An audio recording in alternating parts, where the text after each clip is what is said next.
Entonces, vamos a orar, hermanos, vamos a ponernos en manos de nuestro gran Dios para que nos ayude en este tiempo. Oremos al Señor. Bendito Dios de gracia, Padre Todopoderoso, estamos, Señor, en tus manos en este tiempo, Padre. Hemos venido hoy, Señor, para que tú nos sigas hablando a nuestros corazones por medio de tu palabra, Señor, para seguir, Padre, encontrando principios en tu santa palabra, Señor, para poder enfrentar cada una de las cosas que nosotros luchamos en nuestras vidas, Señor. Oh Padre, te pedimos humildad en este tiempo. Te pedimos que tu Espíritu Santo, Señor, esté con nosotros, redarguyendo, Señor, cada cosa que tenemos, Padre Santo, en nuestras mentes. Y, Señor, te queremos pedir también que nos des paciencia, Señor, y nos des esa espera humilde, Padre, hacia tu presencia especial, Señor, en medio nuestro. Oh bendito Dios, ayúdanos, necesitamos de tu gracia y de tu poder para hacer todas las cosas, Señor. En el nombre poderoso de tu Hijo Jesús, oramos. Amén. Amén, hermanos. En el día de hoy, como ya lo han visto, he traído un tema que es muy común para nosotros y es el tema de la autolástima o también llamada la autocompasión o la autoconmiseración. O en palabras más criollas, en palabras más simples, es el síndrome del ¿por qué a mí? O el síndrome del pobrecito yo. ¿Han escuchado eso? ¿Por qué a mí? ¿Qué pobre soy? Y quiero dar crédito aquí a un siervo de Dios, al pastor Eduardo Saladín, el cual he tomado notas para esta clase del día de hoy. Como dije, hermanos, en algún momento de nuestras vidas nos hemos hecho esa pregunta. ¿Por qué a mí? ¿Por qué me pasa esto a mí? ¿Por qué siendo yo un hijo de Dios me suceden estas cosas? ¿Por qué? Estas cosas que me pasan en mi vida. ¿Qué hice yo para merecer esto? En algún momento de nuestras vidas hemos hecho esa pregunta. Y esto es algo, hermanos, que viene debido a los acontecimientos que llegan a nosotros. Esos acontecimientos que consideramos infortunios en nuestras vidas. Por ejemplo, tú tienes un buen tiempo buscando trabajo y haces todo lo posible para hacerlo, buscas trabajo, pero no te llega trabajo. Y llegas a un punto, hermanos, que te dices, ¿por qué a mí? ¿Por qué no consigo trabajo? O por ejemplo, ve que todos tus amigos, todas tus amigas se casan, empiezan a formar familia y tú dices, bueno, ¿por qué yo no puedo conseguir un esposo o una esposa? ¿Por qué Dios no me manda ese hombre o esa mujer para yo formar a mi familia? Y empiezas a preguntarte, ¿por qué a mí? ¿Por qué me pasa esto a mí? O si eres casada o casado y llega un momento de que, bueno, tu cónyuge te abandona y tú te empiezas a preguntar, pero si yo le he dedicado mi vida a esta persona y de la noche a la mañana me abandona. Y empiezas a preguntarte, ¿por qué a mí? O tienes un buen tiempo que te va bien económicamente y llega un momento en que todo te sale mal económicamente, financieramente, y empiezas a preguntarte, ¿por qué a mí? Entonces nos empezamos a sumergir en esa autocompasión nosotros mismos, esa autolástima. Lo cierto es, hermanos, que existen personas que se quejan por todo. Nos quejamos muchas veces por todos. Y nos sumergimos, como dije, en ese autodolor. No estamos contentos con nada, muchas veces. Se lamentan porque aseguran tener una vida demasiado dura y llena de infortunios. Y para su subsistencia, entonces necesitan quejarse con los demás y mostrar sus padecimientos. La pregunta es, ¿conoces a alguien así? O una mejor pregunta, ¿somos nosotros así? Esa es una muy buena pregunta que podemos hacernos en el día de hoy. ¿Soy una persona que vive con autolástima? Por eso quiero que definamos, en primer lugar, ¿qué es la autolástima? ¿Qué es la autolástima? Hermanos, la autolástima es la disposición o inclinación a sentir pena por nosotros mismos porque no estamos consiguiendo lo que pensamos que merecemos. ¿Y vieron eso allí? Pena por nosotros mismos y pensamos que no estamos consiguiendo lo que merecemos. Eso es autolástima. Y esto es muy importante que lo tengamos en nuestras mentes, porque como dice el texto, allí ese concepto es la inclinación de asumir que yo merezco un buen trato de Dios, que merezco un buen trato con las demás personas y que las cosas tienen que salirme muy bien. ¿Por qué? Porque yo soy muy bueno, porque yo merezco todo. Yo soy un hijo de Dios y merezco lo mejor. Pregunto, hermanos, ¿qué es lo que me dice esta definición a mi vida? ¿Qué ven ahí? ¿Qué ven en esta persona? Una persona orgullosa, ¿cierto? Es una persona centrada en sí mismo. Es una persona centrada en sus propios problemas. Es más, esta persona piensa que sus problemas son los únicos y los más importantes. No hay más problemas que los míos. Es una persona que dice que se merece todo. Y lo peor de esta persona es que esta persona saca a Dios de su vida y solamente se ve a sí mismo, sumergido en su autolástima. Así es. Entonces vemos, hermanos,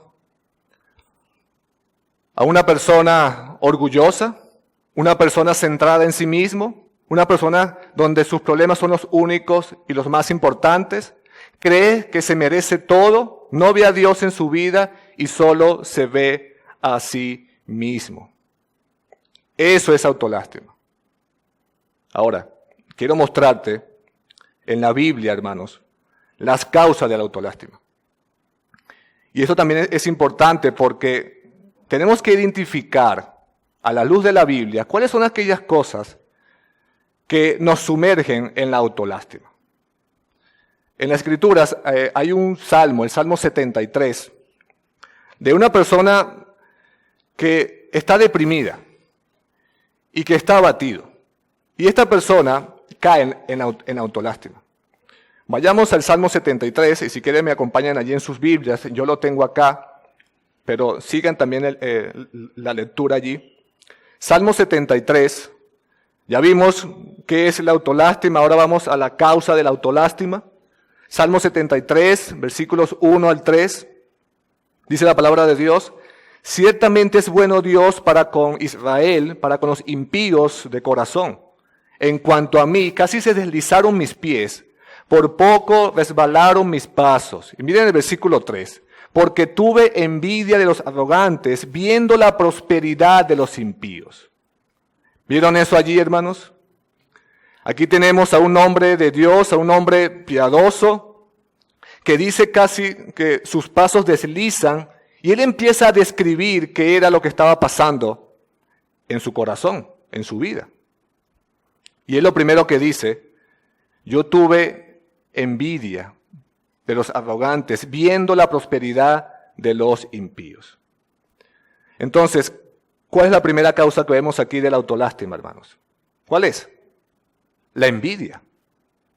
La envidia. Eso es. ¿Y qué es la envidia, hermanos? Es simple, en cortas palabras, desear lo que otros tienen. Eso es la envidia.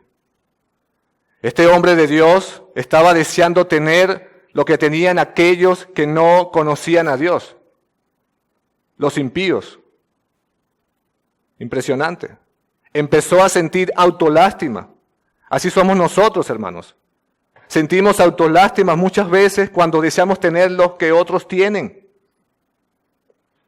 Ustedes se acuerdan, en Génesis 30, Raquel, la esposa de Jacob, ella quería tener hijos con su esposo, y al no poder tenerlo, Raquel tuvo envidia de su hermana, y dice el texto en Génesis 30 que llegó hasta el punto de decirle a Jacob: dame hijos porque si no me muero. Vean eso allí, mis hermanos. Esta mujer tuvo envidia de su hermana, y al tener envidia de su hermana, tuvo autolástima. Empezó a sentir autolástima, a desear lo que su hermana tenía. ¿Y saben por qué, mis hermanos? porque pensó que merecía lo que su hermana tenía y aún más. Así es. Y así somos nosotros. Ahora, miren lo que pasa aquí, hermanos. Es interesante porque Asaf, que quien escribe este salmo, dice que tenía envidia de los impíos, de aquellos hombres soberbios, de aquellos hombres que no conocen a Dios. ¿Y por qué tenía envidia? Porque veía la prosperidad de esos hombres que se burlaban de Dios. Y hasta el punto en el versículo 13, si quieren lo leen allí, hermanos, en sus Biblias, dice, verdaderamente en vano he limpiado mi corazón y lavado mis manos en inocencia. Y miren el 14, pues he sido azotado todo el día y castigado todas las mañanas. Es decir, este hombre está diciendo, ¿de qué me sirvió a mí tener un corazón limpio y cuidarme de hacer maldad si solo he recibido problemas y castigo que me causan dolor? ¿Qué vemos allí? Un hombre que está caído en su autolástima. Mientras los demás prosperan, yo sufro. Hermanos, este hombre en su mente dice, yo merezco tener más de aquellos que no conocen a Dios. ¿Por qué? Porque yo estoy viviendo una vida santa. Porque esos hombres desobedecen a Dios, están a espaldas a Dios y yo vivo de manera santa delante de Dios. Estos hombres están prosperando, ellos están contentos y yo no. Eso es lo que hace la envidia, hermanos. Repito, haces que anheles lo que otros tienen. Incluso, hermanos, y esto lo ilógico de Asaf, que incluso anhela los que no conocen a Dios. Anhelan los que no conocen a Dios. Quizás anhelas un mejor trabajo, un mejor salario, un mejor auto, una mejor casa, una mejor vida, tener más dinero. Yo merezco más porque soy un hijo de Dios. Y ese es el engaño, hermanos, que vemos aquellos que predican ese evangelio de la prosperidad, que mientras Dios te bendice con dinero, eres próspero. Y entonces al no obtenerlo llegas al punto de empezar a cuestionar si realmente valió la pena seguir a Cristo Jesús. Hermanos, yo te voy a decir algo. No tenemos nada que envidiarle a los impíos. ¿Saben por qué, hermanos? Porque ellos no tienen a Dios. No tienen a Cristo, hermanos. Estos hombres se burlan de Dios. Estos hombres no tienen la vida eterna y tú sí, en Cristo Jesús. Amén. Hermanos, y si no se arrepienten, estos hombres impíos, su destino es un destino sombrío y lleno de oscuridad. De hecho, Asaf ahí en el versículo 17 y 18, hermanos, dice que él comprendió el fin de ellos y que serían destruidos y consumidos. Entonces, hermanos, ellos podrán tener todo lo que sea. Podrán tener todo, mis hermanos. Pero los creyentes tienen a Cristo Jesús. Es su mayor tesoro, nuestra mayor pertenencia, nuestra mayor bendición. Tenemos la vida eterna en Cristo Jesús. Entonces, lo primero es la envidia, lo que causa la autolástima. La segunda causa de la autolástima, hermanos, es que este hombre exagera la situación. Piensas que el único problema es el tuyo y es el más grande. Este hombre exageró. Se fue a los extremos. Nos encanta ir a los extremos a nosotros. Fíjense que este hombre exageró la prosperidad de los impíos. Si ven en el versículo 4 y 5, Abraham, por favor. 4 y 5 dice, porque no tienen congojas por su muerte, es decir, no hay dolor en su muerte, pues su vigor está entero. No pasan trabajo como los otros mortales, ni son azotados como los demás hombres. Pregunto, hermanos, ¿esto es verdad? ¿Esto es cierto? No, no es verdad, mis hermanos. Hay dolor en la muerte, ¿cierto? No todos los impíos son prósperos. Los impíos también tienen problemas y pasan penalidades, igualmente se enferman, pasan trabajo como nosotros. ¿Ven cómo este hombre en su autolástima exagera la prosperidad de los impíos? Recuerden algo, estamos viendo las causas de la autolástima. Pero hay algo más que este hombre hace. No solamente exagera la prosperidad de los impíos, sino que este hombre exagera su propia condición, su propio problema. Lean de nuevo el versículo 13 y 14. Él dice allí: verdaderamente en vano he limpiado mi corazón y lavado mis manos en inocencia, pues he sido azotado todo el día y castigado todas las mañanas. O sea, todo lo que he hecho para el Señor no ha servido de nada. Conservé puro mi corazón en vano. Me mantuve en inocencia sin ninguna razón. ¿Qué vemos aquí, hermanos? Un hombre con autolástima. Un hombre lleno de autocomiseración. Y en el 14 dice: pues he sido azotado todo el día y castigado todas las mañanas. ¿Te imaginas eso, hermanos? ¿Te imaginas ser azotado por 24 horas al día? 24 horas al día. Todo el día, toda la mañana, todas las mañanas. Bueno, ni el peor de los delincuentes le hacen eso. Hay una exageración allí. ¿No has escuchado? Yo he sufrido toda mi vida. ¿Has escuchado eso alguna vez?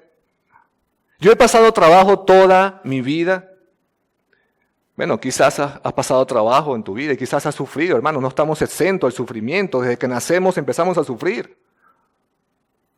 Pero no es todos los días, en todo momento. Es una exageración de tu situación. Empiezas a caer en esa autolástima, el pobrecito yo. Como dijo Martin Lloyd-Jones, una de las consecuencias más aterradoras de las caídas del hombre es que nosotros nos deleitamos engañándonos a nosotros mismos. Y empezamos a caer en esa autolástima. Tendemos a exagerar lo que nos sucede. Y muchas veces caemos hasta nos sentimos con gozo en esa automiseria. Muchas veces. Es como algo pervertido. Muchas veces en nuestras vidas. Que vean que pobrecito yo.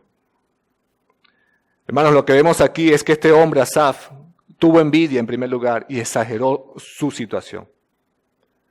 Él estaba viendo a las personas a su alrededor, tuvo envidia y empezó a exagerar la prosperidad de la persona.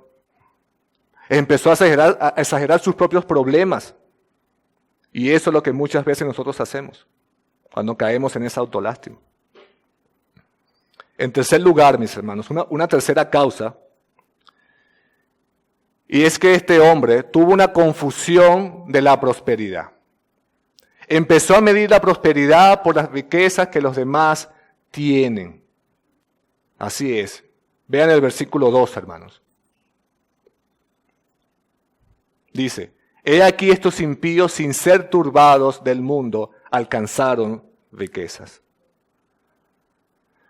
Mis hermanos, la prosperidad no se mide por las cosas materiales, lo sabemos. No se mide por lo que yo tenga, por las casas que tenga, por todo el dinero que tenga. Eso es un pensamiento mundano, mis hermanos. El mundo piensa: si tienes más dinero y te va bien, eres próspero. Dios te ha prosperado. Usted y yo tenemos que dejar de pensar de esa manera, hermanos. Eso no es la prosperidad. Como dije, ese es un engaño de los que predican el evangelio de la prosperidad. Que dicen que Dios es bueno cuando solamente me bendice física y materialmente, vendiendo la idea de que Dios los va a llenar con esa plenitud material. Hermanos, Dios nunca ha prometido eso en nuestras vidas. Y muchas veces nosotros criticamos a estas personas y estamos en contra de estas personas, pero muchas veces nos comportamos de igual, cuando pensamos que somos prósperos por lo que poseemos.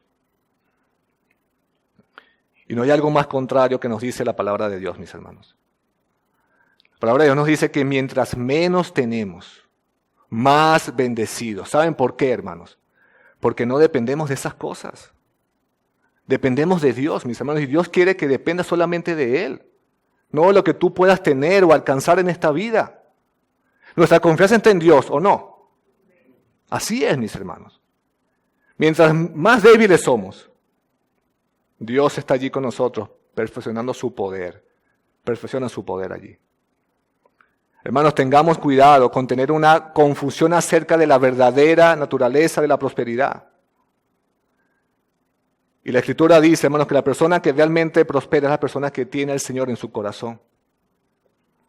Es la persona que tiene a Cristo, que medita en la ley de día y de noche y se deleita en ella, como dice el Salmo 1. Esa es la persona que prospera, hermanos. Es más, hermanos, una persona que prospera es la que tiene la salvación en Cristo. Es impresionante cómo muchas veces anhelamos lo que los impíos tienen. Y no vemos el valor, el tesoro que tenemos con el Evangelio en nuestras vidas. Es allí donde el Evangelio se hace más glorioso para nosotros, mis hermanos. Porque como dije, estos hombres no tienen a Cristo, no tienen la vida eterna, y usted y yo sí. Si has creído en Cristo Jesús. La pregunta es, ¿tú realmente crees eso? ¿Tú realmente crees que eres bendecido grandemente porque tienes a Cristo en tu vida y no por lo que posees? El Señor dice en Lucas 12, no lo tengo ahí en pantalla, pero Él dice que la vida del hombre no consiste en la abundancia de los bienes que posee. ¿Saben por qué, hermanos? Porque no les sirven de nada. No te sirve de nada ganarte el mundo y tener todos los millones del mundo. ¿Por qué, hermanos? Porque no tienes a Cristo. Como dijo alguien, hermanos, si no tienes a Cristo, podrás tener todo lo que tú quieras. Pero si no tienes a Cristo, eres el hombre más miserable que puede existir. Así es, mis queridos hermanos. Así es. Repito, la verdadera prosperidad es tener a Dios en nuestros corazones. Y es lo que mucha gente no entiende, hermanos. Y es lo que muchos cristianos a veces no entienden. Asaf, mis hermanos, dice, o mejor dicho, este hombre tuvo envidia en primer lugar. Este hombre, en segundo lugar, exageró su situación y en segundo lugar tuvo una confusión de lo que era la prosperidad en nuestras vidas. Vean eso allí, hermanos. Vean eso. Por último, mis hermanos, quiero mostrarte qué sucede o las consecuencias de esa autolástima. ¿Cuál es la consecuencia? Y quiero mostrarte brevemente 3 consecuencias de la autolástima. En primer lugar, mis hermanos, la idolatría. Cuando caemos en la autolástima, nos estamos idolatrando a nosotros mismos. Nos estamos adorando a nosotros mismos, mis hermanos. Nos estamos poniendo en el centro del universo. ¿Y saben qué es lo peor, hermanos? Al ponernos a nosotros en el centro del universo, estamos quitando a Dios del lugar que Él se merece. Eso es idolatría. Cuando caes en la autolástima. ¿Qué más sucede, hermanos? ¿Qué más sucede? Empezamos a culpar a Dios. En esa autolástima. Empiezas a quejarte de lo que Dios te ha dado o no te ha dado en tu vida. Empezamos a decir, tú eres el culpable de mi situación, Dios. Tú eres el culpable de que yo no consiga trabajo. Tú eres el culpable de que yo no tenga dinero. Tú eres el culpable de que no consiga esposo o esposa. Tú eres el culpable de que mi cónyuge me abandonó. Tú eres el culpable de mi soledad. Tú eres el culpable de toda mi desgracia, de todo mi dolor. Empezamos a quejarnos de Dios, mis hermanos.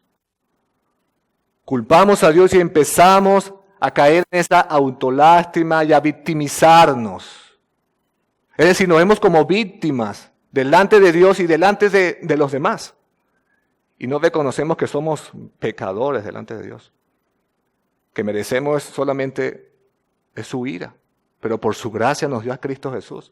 Por su gracia Cristo murió por nuestros pecados en la cruz. Pero en tercer lugar, mis hermanos, una consecuencia de la autolástima es que dejamos de ser agradecidos. No somos agradecidos con Dios. Dejamos de dar gracias a Dios porque no nos ha dado lo que nosotros creemos que merecemos. Pero no, mis hermanos. Debemos dar gracias a Dios más bien, porque no hemos sido consumidos, como dije. Dar gracias a Dios por su misericordia, que son nuevas cada mañana, lo sabemos. Su fidelidad para con nosotros es en Cristo Jesús. Es más, te voy a decir algo más sobre esto. La autolástima y la acción de gracias no pueden existir juntas. ¿Lo sabías? Cuando tú te sumerges en esa autolástima, mis hermanos, se te va a hacer imposible dar gracias a Dios por todas las bendiciones que Dios te ha dado en Cristo Jesús. ¿Por qué? Porque estás enfocado en tu problema. Estás enfocado en ti mismo. Estás enfocado en tu dolor. Nunca vas a poder dar gracias a Dios por sus incontables bendiciones. Es impresionante, hermanos. ¿Qué hemos visto hoy, hermanos? ¿Qué es la autolástima? Las causas de la autolástima. Las consecuencias de la autolástima. Por eso el llamado de hoy, hermanos, para ir ya terminando, me quedan 5 minutos, es que acudamos a Cristo. Acudamos a nuestro Salvador Jesús. Acudamos a la cruz. El Salmo 37 nos dice, no te impacientes a causa de los malignos, ni tengas envidia de los que hacen iniquidad, porque como hierba serán pronto cortados y como la hierba verde se secarán. Y mira lo que dice en el versículo 3. Confía en Jehová y haz el bien, y habitarás en la tierra, y te apacentarás de la verdad. En el versículo 4 dice, deleítate a sí mismo en Jehová, y Él te concederá las peticiones de tu corazón. Amén. Si ven el versículo 3, mis hermanos, dice, confía en Dios. Y el 4 dice, deleítate en Jehová y Él te concederá las peticiones de tu corazón. Cuando tú y yo confiamos en Dios, cuando tú y yo nos deleitamos en Dios y queremos seguir la voluntad de Dios, mis hermanos, Dios nos va a conceder las peticiones de ese corazón que quiere seguir la voluntad de nuestro Padre Celestial. Así es, mi querido. Y eso te librará de la autolástima. Pero la semana que viene, hermanos, vamos a seguir viendo esos principios y argumentos de cómo usted y yo podemos salir victoriosos de esa autolástima que muchas veces caemos. Vamos a seguir viendo las Escrituras que nos habla abundantemente sobre este tema. Amén. Vamos a orar a nuestro Padre Celestial, hermanos, para dar ya fin a esta clase. Vamos a orar. Bendito Señor de gracia, te alabamos, Señor, te damos gloria a tu nombre, Padre, porque has traído este tema a nuestras vidas, Padre, un tema que es muy común, Señor, que hemos experimentado todos en algún momento de nuestras vidas, en esa autolástima, esa autocompasión, esa autocomiseración, Señor. Recordando, Padre, que nosotros, poniéndonos en el centro del universo, Señor, pero debemos recordar, Padre, que tú nos has dado todo en Cristo Jesús, Señor. Que tenemos mucho más, Señor, de lo que merecemos. Que tenemos la vida eterna, Señor. Tenemos la salvación en Cristo Jesús. Tenemos las bendiciones espirituales en Cristo Jesús, Padre. Oh, Señor, ayúdanos a estar atentos, Señor, a estas causas, a estar atentos, Señor, a estas consecuencias, a saber, Padre Santo, cuando nos veamos sumergidos en esa autolástima, Señor, que tú nos has bendecido grandemente en Cristo, Padre. Que lo único que merecíamos era tu ira, pero en Cristo Jesús, Señor, lo tenemos todo. Padre, ayúdanos a ser obedientes a tu palabra. Ayúdanos a estar gozosos, Señor, en lo que tú nos has dado, Padre Santo. Ayúdanos a comprender, Señor, muchas veces las cosas que no nos das, Padre, porque tú eres más sabio que nosotros, bendito Dios. Ayúdanos en este día, Padre, a darte la gloria en todo lo que hacemos. Y ahora prepáranos, Señor, para escuchar tu palabra predicada en unos minutos, Padre. Queremos seguir adorándote, bendito Dios. En el nombre de tu Hijo Jesús, oramos. Amén.